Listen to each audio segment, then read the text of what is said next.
Bonjour, bienvenue à ma vidéo du vendredi. Devons-nous avoir peur de Dieu? Alors, ça dépend ce qu'on entend par peur. Avoir peur parce que Dieu serait méchant, capricieux, menteur, soupe au lait?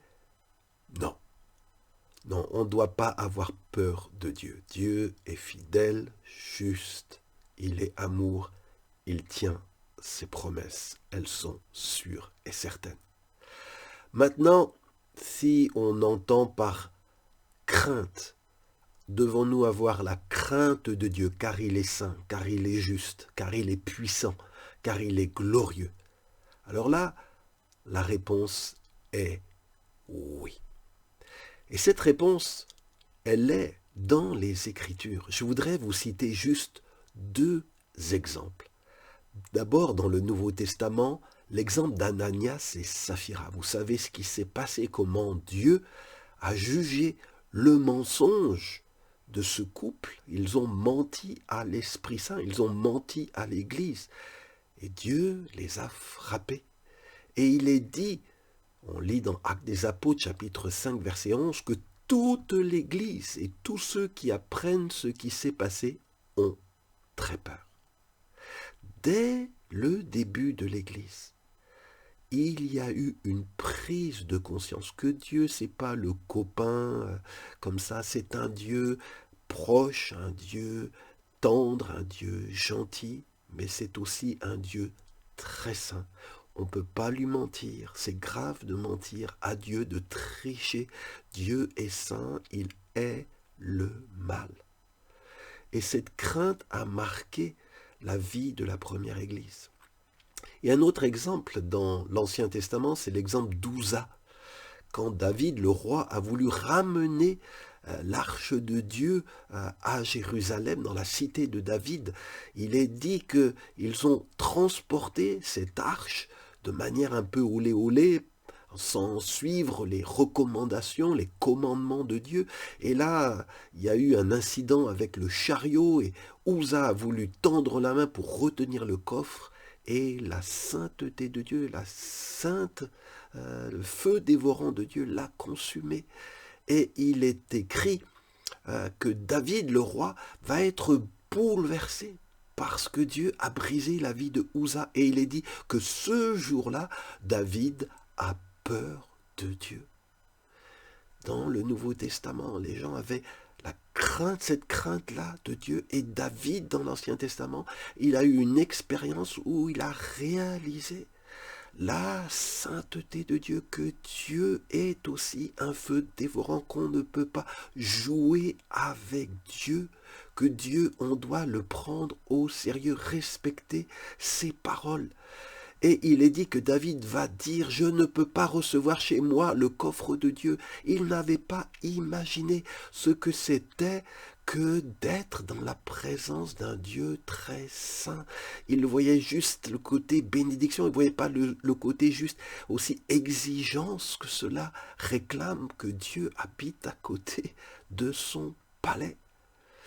Et il est dit que cela va changer quelque chose dans l'église à Jérusalem lors de l'incident d'Ananias et Saphira, mais aussi pour David. Il va, suite à cette expérience, il est dit préparer une place pour le coffre de Dieu et il va dire, on le lit dans 1 Chronique 15, versets 1 et 2, il va dire le coffre de Dieu doit être porté seulement par les Lévites. Ce sont eux, en effet, que le Seigneur a choisi pour porter son coffre et s'en occuper. Et oui, David avait été un peu olé olé en ramenant le coffre, il était content de le faire, mais il n'a pas pris sérieusement les choses et ce sont pas les Lévites qui ont été chargés de ce travail, alors que Dieu avait dit que ce sont seulement les Lévites qui doivent porter l'arche de l'alliance. Ce sont eux que Dieu a choisi pour s'en occuper. Et David va dire, on le lit dans 1 Chronique 15, 13, la première fois, il va dire aux Lévites, vous n'étiez pas là. Et c'est pourquoi le Seigneur notre Dieu nous a frappés. En effet, nous n'avions pas pris soin du coffre comme il le fallait.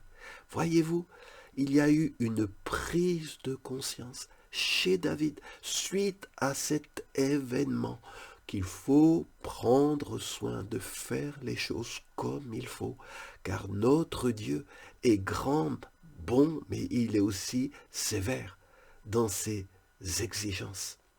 Et cette fois-ci, David ne va pas répliquer la même erreur. Il est dit que il va demander aux prêtres et aux lévites de se rendre purs pour transporter le coffre du Seigneur.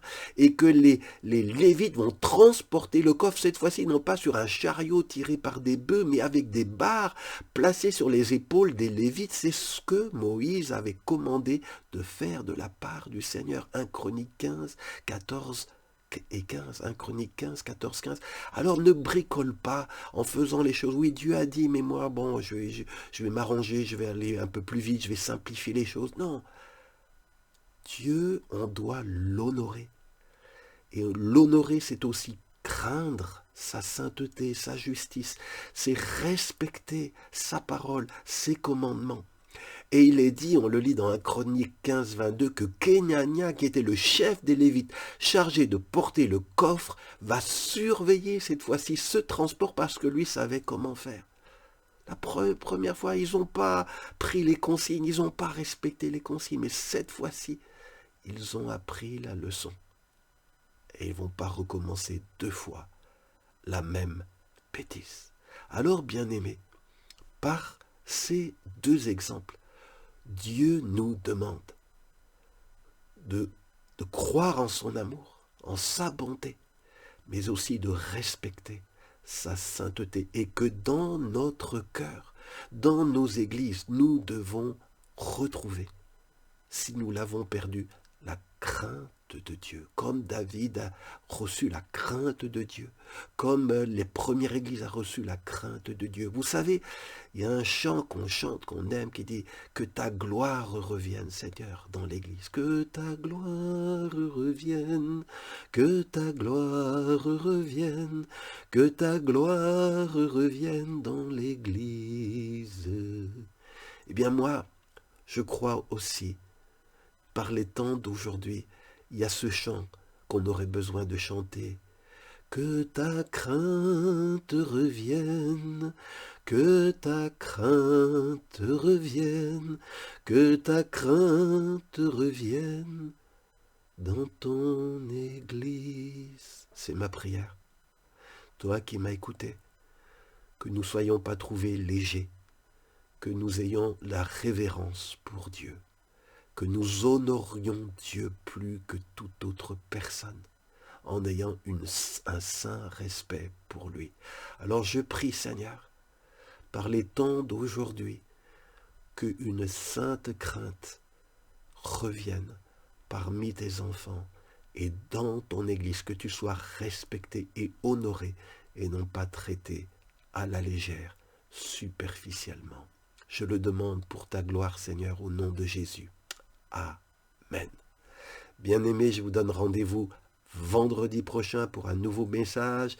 Et pensez à vous connecter parce que je ne sais pas pour quelle raison, mais je vois que Facebook, même si vous êtes abonné à ma page ou à ma chaîne, ils n'envoient plus mes vidéos, ils restreignent la diffusion de mes vidéos. Alors si vous voulez les écouter, c'est à vous de vous connecter sur ma page ou ma chaîne Jean-François Gotte, G-O-T-E. Que Dieu vous bénisse. À vendredi prochain.